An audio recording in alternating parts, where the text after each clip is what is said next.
болғаны. Аға, енді не істейін? Енді алға қарай жүре бер, және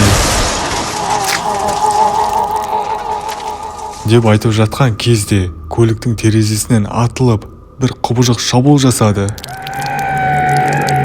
Және дәл ақсақал отырған терезеден келді де ақсақалды тістелеп жатырды. Ал мен болсам көлікті тоқтату үшін әрекет жасаған едім. Бірақ қалай болғаны өзімді түсінбей қалдым. Бәрі тез болды. Мен көлікті тоқтатамын дегенше ақсақалды тартып өзімен бірге алып кетті құбыжық.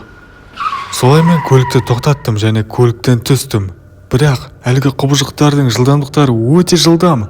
Сондықтан олар бірден су астына кіріп кетті. Мен болсам солай қалдым. Бірақ олар маған тиіспеді. Бұл қалайша? Және мен ойландым. Және бір ойға келдім. Әлгі ақсақал мені ұрлап кеткеннен кейін, яғни құбыжықтардың асықтарын алып кетті. Сондықтан